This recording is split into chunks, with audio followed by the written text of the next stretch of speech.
Hello everyone, and welcome to History of Afghanistan. Today, we discuss one of the most sensitive topics in modern Afghan society: women's rights and the future of education under Taliban rule. Are the Taliban really different from the past? Wat do Afghan women want? And what does the world expect from the new rulers of Afghanistan? Let's explore the facts, past, present, and future. Afghanistan's journey with women's rights is not new. In the 1920s, King Amanullah Khan and Queen Soraya were pioneers. They introduced girls' education and encouraged women to remove the veil. However, conservative resistance forced the royal couple into exile. In the 1960s and 70s, women in Kabul wore Western clothes and attended universities. Then came war. During the Soviet occupation, women were promoted as doctors, teachers, and engineers. But the Mujahideen years brought back conservative rules. In 1996, when the Taliban first came to power, everything changed. Women were banned from working, studying, or appearing in public without a male guardian. The world criticized the Taliban heavily. After the U.S. invasion in 2001, a new era began. Billions of dollars were spent to support women's education and empowerment. By 2021, millions of girls were going to school. Female MPs,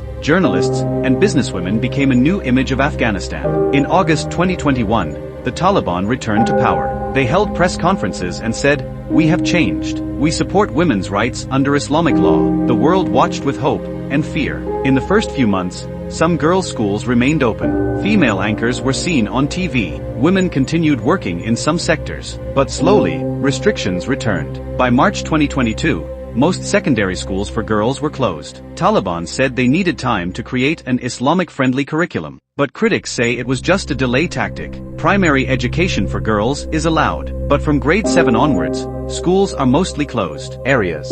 In provinces like Herat and Balkh, local officials took flexible steps. Women are still allowed in universities, but with strict conditions: full hijab, gender segregation, and limited courses. The Taliban sei, wie want Education. But it must follow Islamic and Afghan culture. But critics, both Afghan and international, say education must be a right, not a favor. Despite restrictions, Afghan women are surviving. Many work as doctors, midwives, and nurses. Others run home-based businesses in tailoring, baking, and crafts. Some teach children in secret classrooms. Women in rural areas often had less access to schools even before 2021. So, for them, not much has changed. But in cities like Kabul, Herat, and Mazar-e Sharif, frustration is growing. Afghan women are using social media as their voice. They post videos, poems, and protests, at great risk. The Taliban reject Western criticism. They say, the world is not being fair. Taliban officials say, in countries like Saudi Arabia, Iran,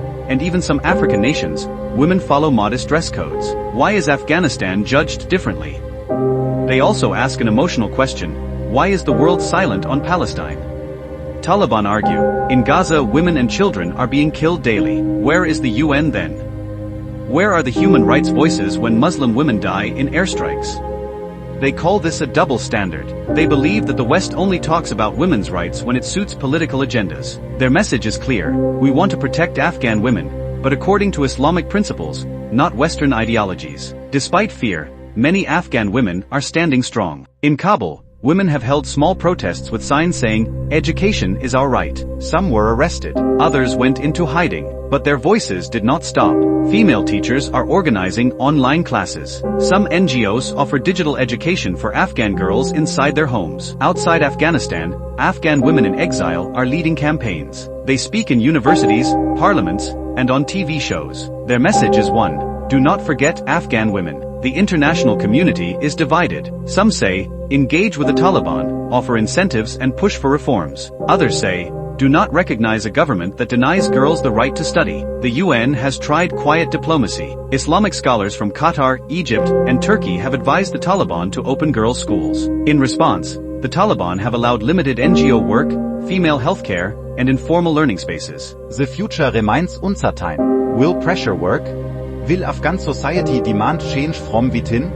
Only time will tell. Afghanistan has survived many empires, wars, and invasions. But no nation can grow by keeping half its population at home. Education is not just a right. It is the light that guides a country out of darkness. The Taliban say they want what is best for Afghanistan. Then the question is, can any future be bright without educated women?